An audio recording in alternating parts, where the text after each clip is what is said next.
Friends, இன்றைக்கி மாங்காய் கத்திரிக்காய் வத்தல் புளிக்குழம்பு பண்ண போகிறோம். இது பார்த்திங்கன்னா மாங்காய் கத்திரிக்காய் இதெல்லாம் வெயிலில் நல்லா காய வச்சு வத்தலை எடுத்து வச்சுருக்கோம். இங்கே பாருங்கள், இது எப்படின்னா மாங்காய் சீசன் இல்லாதப்போ நம்ம புளிக்குழம்பு சாம்பார் இந்த மாதிரி இதில் போட்டு நம்ம யூஸ் பண்ணிக்கலாம். இங்கே பாருங்கள், நல்லா ட்ரையாக இருக்கும். இந்த மாங்காய் வத்தல் புளிக்குழம்பு தான் எப்படி பண்ணலான்னு இன்றைக்கி பார்க்கலாம். ஃப்ரெண்ட்ஸ், இப்போ நம்ம வற்றல் புளிக்குழம்புக்கு தேவையான பொருட்கள் பார்க்கலாம். மாங்காய் கத்திரிக்காய் வற்றல் எடுத்து வச்சுருக்கோம். நெக்ஸ்ட்டு புளிக்குழம்புனால இங்கே பாருங்கள், புளி எடுத்துருக்கேன். ஒரு சின்ன எலுமிச்சை அளவு புளி. இதையும் 15 நிமிஷம் ஊற வச்சுடுங்க. வத்தல் ஊற வைக்கும் போதே இதையும் தண்ணியில் ஊற வச்சுடுங்க. வெங்காயம் பார்த்திங்களா, ஒரு 10 சின்ன வெங்காயம் நறுக்கி வச்சுருக்கேன். 10 சின்ன வெங்காயம் நறுக்கி வச்சுருக்கேன். இங்கே பாருங்கள், இந்த சைஸ் வெங்காயம். இதை இந்த மாதிரி நறுக்கி வச்சுருக்கேன். 10 சின்ன வெங்காயம். தக்காளி, ஒரு சின்ன தக்காளி எடுத்துக்கோங்க. இது கொஞ்சம் பெருசாக இருக்குது, இதில் பார்த்து தான் நான் போடுவேன். ஸோ தக்காளி சின்ன தக்காளியாக இருந்தால் போதும். அடுத்து தாளிப்புக்கு பார்க்கலாம். கடுகு, உளுத்த பருப்பு, வெந்தயம். வெந்தயம் கொஞ்சம் கம்மியாக எடுத்துக்கோங்க. இது புளிக்குழம்புனால நம்ம கொஞ்சம் வெந்தயம் போடுறோம். வெந்தயம் குளிச்சு. அடுத்து கருவேப்பிலை, இது தாளிப்புக்கு எடுத்துக்கோங்க. அடுத்து 10 சின்ன பூண்டு எடுத்திருக்கேன். இங்கே பாருங்க, சின்ன பல் பூண்டு 10 எடுத்திருக்கேன். இது புளிக்குழம்புல சேர்க்கறதுக்கு தான் எடுத்திருக்கேன். நெக்ஸ்ட்டு இப்போ பொடி என்னென்னு பார்க்கலாம். மஞ்சத்தூள் எடுத்திருக்கேன். உப்பு தேவையான அளவு. மிளகாத்தூள் 1 ஸ்பூன் எடுத்திருக்கேன். உங்களுக்கு எவ்வளோ காரம் வேணுமோ அதுக்கேற்ற மாதிரி நீங்கள் மிளகாத்தூள் எடுத்துக்கோங்க. மல்லித்தூள் 1/2 ஸ்பூன் எடுத்திருக்கேன். மல்லித்தூள் மிளகாத்தூளோட கம்மியாக தான் எடுத்திருக்கேன்.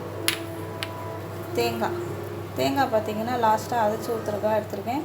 கொஞ்சமாக எடுத்துக்கோங்க. பாருங்க, நான் இவ்வளோ தான் எடுத்திருக்கேன். ஸோ இதை நைஸாக மிக்சியில் அரைச்சிட்டு லாஸ்ட்டாக ஊற்றிக்கலாம். இது தேங்காய் எடுத்திருக்கேன். இது தாளிப்புக்கு நம்ம என்ன யூஸ் பண்ணுறோன்னா நல்லெண்ணெய் யூஸ் பண்ணுறோம். புளிக்குழம்புனால நல்லெண்ணெய் யூஸ் பண்ணுறோம். இவ்வளோ தான். புளிக்குழம்பு செய்கிறதுக்கு தேவையான பொருட்கள் இவ்வளோ தான். இப்போ எப்படி செய்யலான்னு பார்க்கலாம். இப்போ வானிலை காஞ்சோடனே நம்ம என்ன பண்ணால் நல்லெண்ணெய் எடுத்துக்கலாம். நல்லெண்ணெய் ஊற்றிக்கோங்க.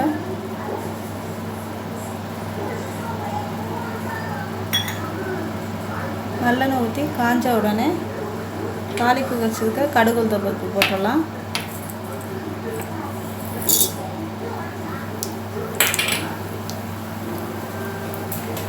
பாருங்க, கடுகு, உளுத்தம் பருப்பு பொரிஞ்சிடுச்சு. இந்த ஸ்டேஜில் வெந்தயம் போட்டுடலாம். வெந்தயம் முன்னாடியே போட்டிங்கன்னா வெந்தயம் கழுகிடும். ஸோ நல்லா கடுகு, உளுத்தம் பருப்பு பொரிஞ்சோடனே வெந்தயம் போட்டுருங்க. வெந்தயம் போட்டோடனே பூண்டு எடுத்து வச்சுக்கோங்க. பூண்டையும் போட்டுங்க. பூண்டு போட்டு கருவேப்பிலையும் போட்டுங்க. கருவேப்பிலையும் போட்டு நல்லா வதக்கிடுங்க.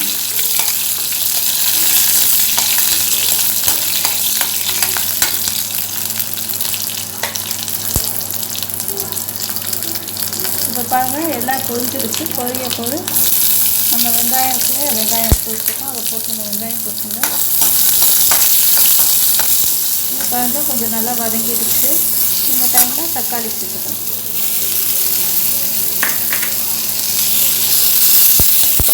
தக்காளி சேர்த்து எல்லாத்தையும் நல்லா மிக்ஸ் பண்ணிக்கோங்க.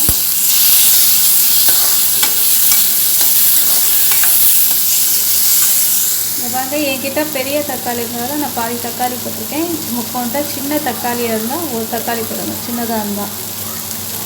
இப்போ அது கொஞ்சம் பாருங்கள், நல்லா வதங்கிடுச்சு வெங்காயம், தக்காளி. இந்த ஸ்டேஜில் நம்ம மஞ்சத்தூள் போட்டுக்கலாம். தேவையான அளவு மஞ்சத்தூள்.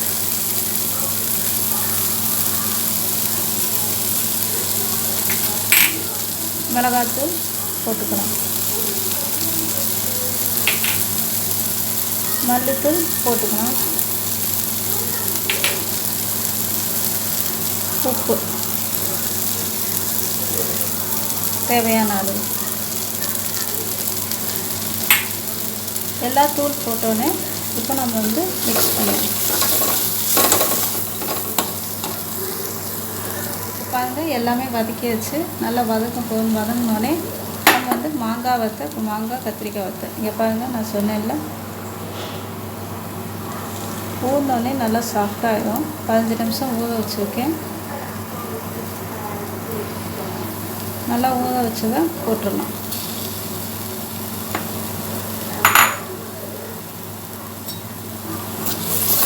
அதையும் சேர்த்து மிக்ஸ் பண்ணிக்கோங்க.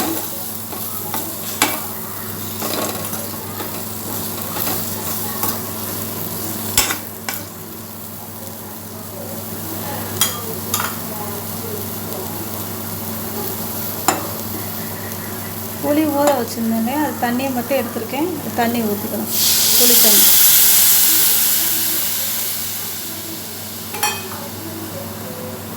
வந்து எல்லாமே நல்லா மிக்ஸ் பண்ணிட்டு புளி தண்ணி ஊற்றிருக்கோம். உப்பு, மிளகாத்தூள், நமக்கு மல்லித்தூள் எல்லாம் எவ்வளோ வேணுமோ எல்லாமே போட்டோம். இப்போ புளி தண்ணி ஊற்றி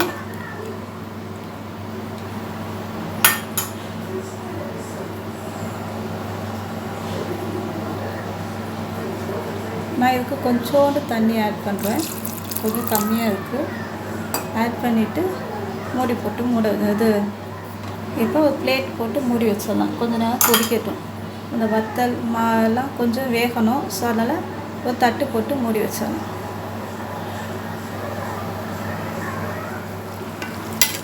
இப்போ பார்க்க நல்லா கத்திரிக்காய் அந்த வத்தல்லாம் நல்லா வெந்திருக்கும். வெந்தோடனே நம்ம என்ன பண்ணணும்னா தேங்காய் அரைச்சி வச்சுருக்கோம். சொன்னேன் இல்லையா, தேங்காவை மிக்சியில் அரைச்சி வச்சுருங்க நைஸாக. அந்த விழுதை போட்டுடலாம்.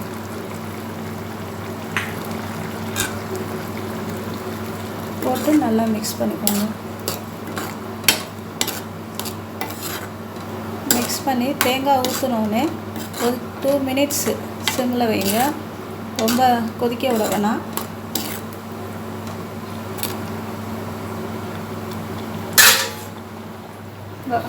வற்றல் புளிக்குழம்பு ரெடி ஆயிடுச்சு. ஃப்ரெண்ட்ஸ், இப்போ உருளைக்கிழங்கு பொடி மாஸ் பண்ண போகிறோம். ஸோ அதனால் இங்கே பாருங்கள், 1/4 கிலோ உருளைக்கிழங்கு எடுத்திருக்கேன். 2 உருளைக்கிழங்கு, 1/4 கிலோ உருளைக்கிழங்கு எடுத்திருக்கேன். இது தாளிக்கிறதுக்கு தேங்காய் எண்ணெய், அதாவது தேங்காய் எண்ணெயில் தான் தாளிக்க போகிறோம். மஞ்சத்தூள், பெருங்காயத்தூள். உருளைக்கிழங்கு வேக வைப்போம். வேக வைக்கும்போது போடுறதுக்கு பெருங்காயத்தூள். உப்பு தேவையான அளவு. கடுகு உளுந்த பருப்பு, பொரிக்கும் போது கடுகு உளுந்த பருப்பு. பூண்டு 7 சின்ன பல் பூண்டு. சோம்பு 2 பச்சை மிளகாய். இந்த சைஸ் பச்சை மிளகாய் 2 எடுத்திருக்கேன். இதுதான் காரத்துக்கு போடுறோம். பச்சை மிளகாய், வெங்காயம் பாருங்கள், 7 சின்ன வெங்காயம் நறுக்கி வச்சுருக்கேன். பொடியாக நறுக்கி வச்சுருக்கேன். பொடிசாக நறுக்கி வச்சுருக்கேன். பொடியாக நறுக்கி வச்சுருக்கேன். 2 ஸ்பூன் தேங்காய் துருவல் எடுத்து வச்சுருக்கேன். கருவேப்பிலை கொஞ்சம் கொதிக்கிறதுக்கு வேணும். அடுத்து கொத்தமல்லி பொடியாக நறுக்கி வச்சுருக்கேன். கொஞ்சம் கொத்தமல்லி தலை. இப்போ உருளைக்கிழங்கு பொடி மாஸ் எப்படி பண்ணலான்னு பார்க்கலாம். இப்போ 1/4 கிலோ உருளைக்கிழங்கு எடுத்துருக்கேன். இதை நம்ம நல்லா வேக வச்சு எடுத்துக்கலாம். குக்கரில் வேக வச்சு எடுத்துக்கலாம், சீக்கிரம் ஆகிடும். ஸோ 2 உருளைக்கிழங்கு குக்கரில் வேக வச்சு எடுத்துக்கலாம். இப்போ நான் உருளைக்கிழங்கு வேக வைக்க போகிறேன். வேக வைக்கும்போதே மஞ்சத்தூள் போட்டுடலாம்.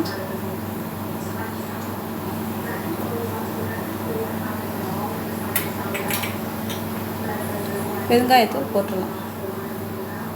வேக வைக்கும் போதே மஞ்சத்தூளும் பெருங்காயத்தூளும் போட்டுடலாம். போட்டு வேக வச்சு எடுத்துடலாம். பாருங்க, உருளைக்கிழங்கு வேக வச்சு எடுத்தாச்சு. இதை நல்லா மசிச்சுக்கலாம். ரொம்ப நைஸாக மசிக்கணும். உள்ள ஒன்றரை அப்படி மசிச்சுக்கலாம். பாருங்க, இந்த மாதிரி மசிச்சு எடுத்துருக்கேன். ரொம்ப நைஸாகவும் மசிக்க வேணாம். இந்த மாதிரி மசிச்சு எடுத்துக்கலாம். இப்போ செய்கிறதுக்கு முன்னாடி என்ன பண்ணோன்னா, நம்ம எல்லா வீட்லேயும் இது இருக்கும்ல, இடிக்கிறது. ஆக்சுவலாக அம்மி இருக்கும். அம்மி இல்லாதவங்க இந்த மாதிரி ரசம் இதெல்லாம் இடிக்கிறதுக்கு வச்சுருக்கோம். பூண்டு இடிக்கிறதுலாம். இதில் பூண்டு வச்சுருக்கோம் இல்லையா,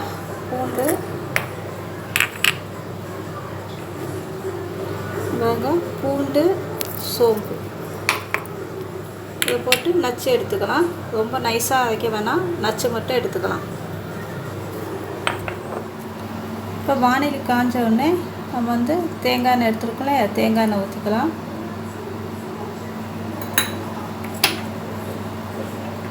எண்ணெய் காந்தவுடன் கடுகு உளுந்தம் பருப்பு போட்டுக்கலாம்.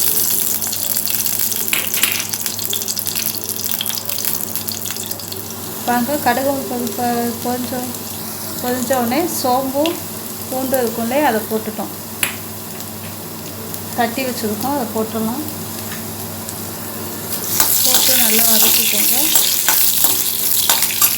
வதக்கினோடனே கருவேப்பிலை போட்டுடலாம். கடுகு கடுவுக்கு சோம்பு பூண்டு போட்டு கருவேப்பிலை போட்டோன்னே பச்சை மிளகாய் இருக்குல்ல, அதையும் போட்டணும். போட்டு நல்லா வதக்கிடணும்.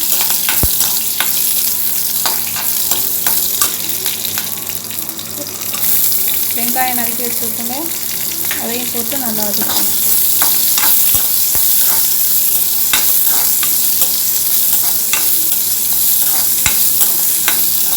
கடுகு உளுத்தம் பருப்பு போட்டோன்னே சோம்பு பூண்டு தட்டி வச்சுருக்க போட்டுட்டு கருவேப்பிலை, அடுத்து பச்சை மிளகாய், வெங்காயம் போட்டு நல்லா வதக்கிக்கணும். இதை பாருங்கள், நல்லா வதங்கிடுச்சு. நல்லா வதங்கினோடனே வெங்காயம் இந்த ஸ்டேஜில் வந்து நம்ம வந்து பொட்டேட்டோ இருக்குல்ல, உருளைக்கிழங்கு வேக வச்சுருக்கோம், அதை போட்டுருக்கோம்.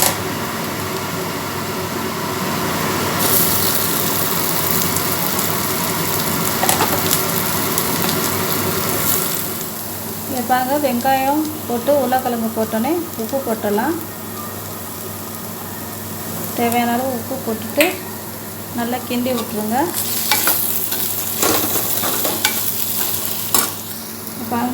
பாருங்கள், உப்பு போட்டு நல்லா கிண்டி விட்டு இந்த ஸ்டேஜ் வந்தோடனே கொஞ்சம் நல்லா வதக்கோங்க.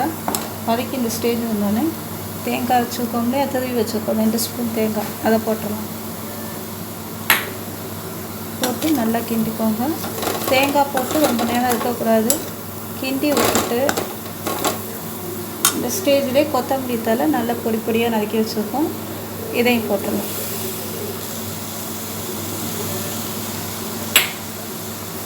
இதையும் போட்டு கிண்டி விட்டுட்டு ஆஃப் பண்ணிவிடுங்க. ரொம்ப நேரம் அடுப்பில் வைக்கிறாங்க, அவ்வளோதான், ரெடி ஆகிடுச்சு. உருளைக்கிழங்கு பொடி மாஸ் ரெடி ஆகிடுச்சு. தேங்காய் போட்டுட்டு கொத்தமல்லி தழை போட்டு கிண்டி விட்டுட்டு ஆஃப் பண்ணிடலாம், எடுத்துடலாம், அவ்வளோதான். ஃப்ரெண்ட்ஸ், இங்கே பாருங்கள், உருளைக்கிழங்கு பொடி மாஸ் ரெடி ஆகிடுச்சு.